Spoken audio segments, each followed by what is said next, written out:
My boss fired my entire team for one golden employee. He said she was the future of the company. He said we were outdated. He said loyalty doesn't matter in business.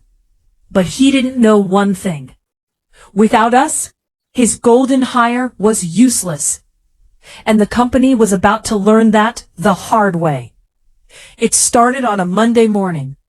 Emergency meeting. All team leads were called. My name is Aria. I was the operations strategy manager.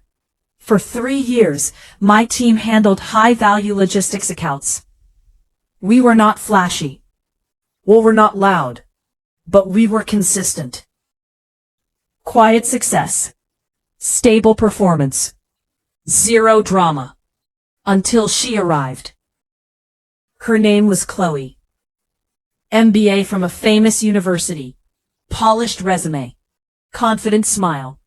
And my boss, Richard, loved her instantly. She's a star, he told everyone. Within 2 weeks, she was presenting strategies I had built. Within 1 month, she was suggesting new restructuring ideas. And within 6 weeks, everything changed. Richard called another emergency meeting. He stood in front of us and announced, "I've decided to restructure operations." Everyone stayed silent. Chloe will now lead the new Strategic Acceleration Unit. Fancy words, no real meaning. Then he said something worse. The current operations team will be dissolved. Dissolved. Not reassigned, not reviewed, just removed. 12 people lost jobs. Hard-working people. People with families. People who trusted company stability. Richard said performance wasn't innovative enough. That hurt. Because we hit every target. Every quarter. But Chloe just smiled politely. And I understood something immediately. This was not about performance. This was about ego. HR processed terminations very fast. Too fast. It felt planned. By Friday, my entire team was gone. Except me. Richard kept me. "You can stay," he said. "You will report to Chloe now." That was not a promotion. That was public humiliation. I looked at Chloe. She avoided eye contact. Because she knew something I knew too. She didn't replace us. She inherited systems she didn't understand. Here's what Richard didn't know. My team was not just managing accounts.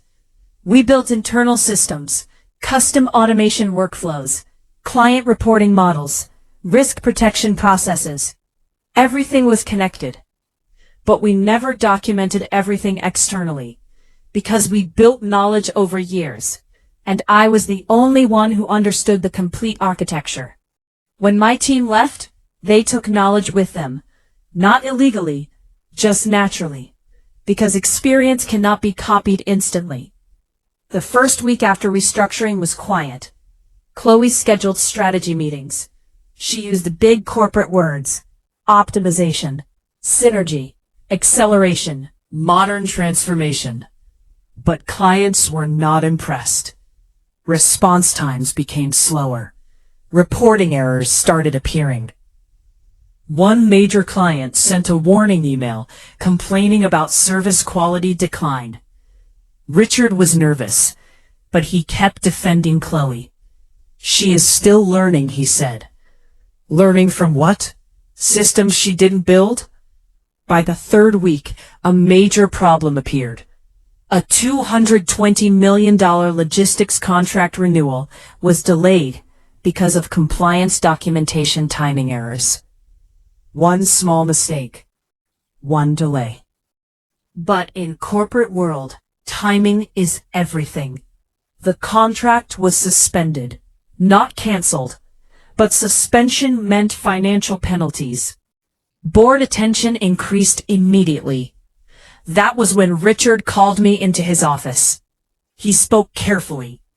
"Aria, we need stability." I stayed calm. "I agree." He continued, "Can you help Chloe transition better?" I looked at him. "Do you want honesty?" I asked. He nodded. "You didn't fire a team," I said. "You removed infrastructure." He didn't understand yet, but he would soon. 2 days later, internal board reviews started, because the company was preparing for a merger deal. And merger deals require operational proof of stability. Here comes the biggest twist. My former team had been hired by the competitor involved in the merger negotiations.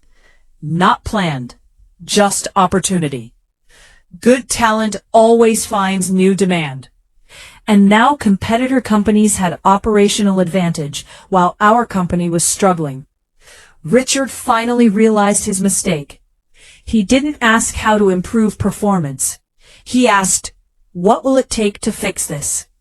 That was power shift moment. Because now I had leverage. I didn't want revenge. I wanted control over systems.